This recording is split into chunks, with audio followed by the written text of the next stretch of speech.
This constitutes a security hazard. There is no shortage of good reading material out there when it comes to the worlds of Gerry Anderson. You've got storybooks, biographies, essays all about various different shows, but it's very difficult to recommend just one book. If there was just one single book that could sum up everything, that could present everything in a linear fashion that made everything make sense and made it very clear cut and straightforward, where would you start with something like that? Well, I think this book gets pretty close. This is the complete Gerry Anderson authorized episode guide written by Chris Bentley. And this particular edition of it was published, I believe, in 2006. But it's gone through several different editions. You'll see them with slightly different covers and things like that on them. But this is the version that I have. And oh boy, is this a well-used... Look, there are bits just falling out. That's how much I have used this book. If I had to sort of point to one thing and be like, that is the book that taught me everything I know about Gerry Anderson stuff, it would be this book. Now, it's not perfect. No book can be totally complete about the life's work of one very, very prolific television producer who did all sorts of different things and had also a very interesting and complex life story to kind of go along with all of that. But in terms of a guide that has as much as humanly possible in there, this is pretty good. This is really top notch. There was a time when I would basically not watch. I would sit down to watch a Gerry Anderson show and I would have this book open in front of me because I wanted to learn about things like who were the guest voice cast for this particular episode of Thunderbirds. What are any little continuity errors or little notes that make this particular episode special? Who was the writer and director and things like that? This book has all of that information in there, which is just extraordinary. I mean, the basic layout is pretty consistent all the way through. I'll try and pick one series and give you an example of what's included. So this is Stingray. It starts off with a section describing the premise of the show. It describes the production of the show, roughly kind of what was going on in Gerry Anderson's life at that point, as far as was it an AP Films production, Century 21, Group 3, all of that sort of information about how the show got commissioned, what the budget was, what was going on production-wise at that point. It has a list of the main characters. It also will give you little tidbits about the broadcast of the show. So, for example, for Stingray, it talks about the UK premiere of Stingray was at 5:35 p.m. on October 4th, 1964, was seen simultaneously in the ATV London, Southern Anglia, Border and Grampian regions of ITV network.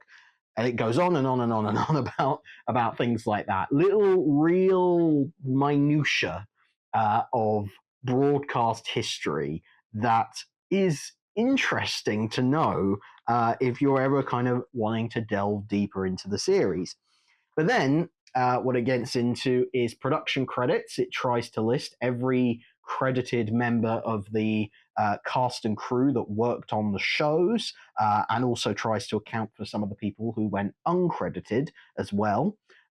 So you have a complete list here. If you ever need to quickly see, who was the puppetry supervisor on that particular episode of Stingray, it's there. It's right there. Or I should say, sorry, they didn't even have puppetry supervisors. Oh, no, they did. They did have puppetry supervisors, yes. Christine Glanville and Mary Turner would alternate between the two. Anyway, little things like that. They just helps to... It's a very clear and easy reference without actually having to go and watch the credits for a particular episode. It's just there in the book. They have the list of episode titles in production order. They will also sometimes point out alternate orders for you to look at. Gives you the running time of each episode. It, in the case of Stingray, gives a little note about what it means for it to be made in Vidicolor, why that was significant. And then you get into the actual episode guide itself, which takes, if you would consider my blog, the reviews on my blog that I write about every Thunderbirds episode, sometimes those will run to 10,000 words. Yeah, really, I can write that much about one Thunderbirds episode. Imagine all of that information, but boiled right down to just the really important stuff, or just the really key pieces of information. That's what you get here. You get who wrote it, who directed it, a little, a summary of what the story is about. Then you get some notes. So, for example, for the first episode of Stingray, it highlights this episode has no on-screen title. Stingray's maximum safe speed is 600 knots. 1 marine minute is approximately equivalent to 2 Terranian minutes. Okay, so that's in the notes section. Then they have an oops section, which is about, errors and continuity issues and things like that. And for the first episode of Stingray, it says, although the first WSP commander is initially voiced by Don Mason, on his second appearance on the World Videophone, he is voiced by Ray Barrett. And speaking of which, it also has a list of who voiced the main characters, who voiced the guest characters, and then details of the first UK transmission as well. Now, it's worth pointing out the guest voice cast, that information is not written down anywhere. So I think in certain cases, Chris Bentley, using his wealth of knowledge about the Gerry Anderson shows, has taken a pretty good guess in most cases as to who voiced certain guest characters. And by and large, he's spot on. I would say 99% of cases he gets it absolutely right. But there are a few where it's like, oh, well, I think it was Ray Barrett rather than David Graham. But, tiny, tiny little details like that. And that's really where, if you were going to fault this book at all, it's in the 1 or 2 issues that it kind of brings up where it might contradict what we have come to. Bearing in mind, this edition was published in 2006, so that was nearly 20 years ago. New information has come out since about how these shows are made. So some of the things that are asserted in this book are not, 100% necessarily going to be accurate. But for the most part, the information in there is pretty dang solid. So there we go. And it's basically that. Now, for things like the half-hour episodes, you basically get 3 per page. But then when you get into longer stuff like Thunderbirds, it expands into 2 episodes per page. So you get slightly more information about what went on behind the scenes. You also have, as if this book didn't have enough in it, you also have like sections for photographs. So I had a couple there, but there you go. There's some nice color photographs from Supercar and Fireball XL5. More lovely portraits and things like that of various characters and vehicles. And I think there's 2 sections for photos, basically. Here's a later one with some Space 1999 and some Terrorhawks on it. And then, so imagine, you've got all that information for like the main Gerry Anderson series, the ones that we all know about. But there's more. There is more, because there is also a whole section in the back of this book, or it's usually towards the back, that goes into things like feature films. So, for example, as I say, this book is falling apart because I have used it so much. Let me pop that back in there. Crossroads to Crime. So details on that, a whole page written on that. Of course, the Thunderbirds feature films also get they get a full 2-page spread. But then also it goes into detail about abandoned film projects, little synopses, little details about things that Gerry Anderson almost made, which is just wonderful. It's such a, there's, as we continue to constantly discover, there is a huge wealth of material out there. And what this book does really nicely is just gives you an introduction to those things. It doesn't give you the full details. It doesn't go into the total history of everything, but it just gives you a little bit, just enough to kind of let you know that those things should be on your radar. It's kind of an encyclopedia, it gives you an overview of everything. And I think that's so important when you're trying to take into account, if you're interested like I am in sort of the total history of Gerry Anderson productions, not necessarily interested in any particular, obviously I am interested in particular ones, but if if you admire him as a creative force and admire his life story, his biography is definitely one important part of that. But I think this book, which details every single production and every single attempted production, I think is really significant. I think it's very important to have. Of course, it also goes into television pilots and things that never happened. So there you go. My beloved Investigator gets a good section in here. The Day After Tomorrow gets a good section in here. And then it goes further as well, because it also has a detailed episode guide.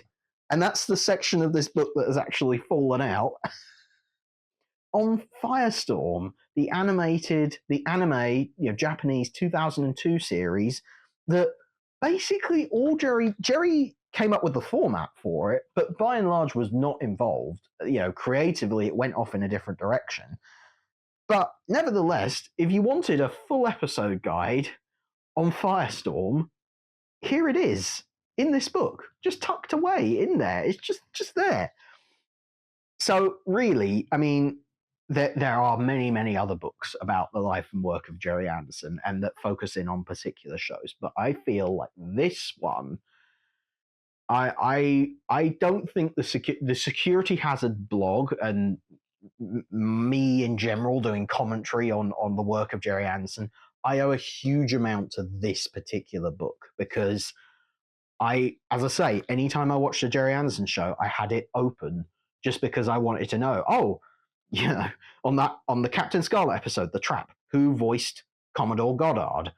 And I would learn, okay, that's what David Healy's voice sounds like, and start to spot it in other aspects of the show. And it's just something, just gets you thinking in the right mindset when you're taking on these shows. How were they put together? What goes into each of those productions? Why are there continuity errors? What was going on kind of behind the scenes? It just gets you to start thinking about it. So yeah, really, really, really incredible book, really wonderful. And I flicked open to the page on Torchy the Battery Boy, and you can see there's not quite as much detail written about Torchy the Battery Boy. It is literally like, here's what happens in this episode. So it's not absolutely perfect. There is potential for an even more expanded version of this, but I've got to say, I couldn't ask for that much more from it, really. But there you go. That was the Gerry Anderson Authorised Episode Guide. If you can pick up a copy of this book, I really, really recommend it. I think it's super, super duper important. It would be amazing if this ever got reprinted or revised or updated in any possible way. But for what it is, obviously this book is nearly 20 years old now. I still think it's got a lot of value. It's it's a very important book, I feel, to get you started in understanding the wider history of Gerry Anderson stuff. Many more books out there, of course, and we will come to take a look at them in future Security Hazard minis, I am sure. But for now, thank you very much for watching. Please subscribe if you enjoyed this. If you want to make a contribution, big or small, you can head over to my Ko-Fi page, ko-fi.com/JackNoel. Give what you can, only if you can, please. And otherwise, I will see you in the next video. Bye for now. Security hazard negative.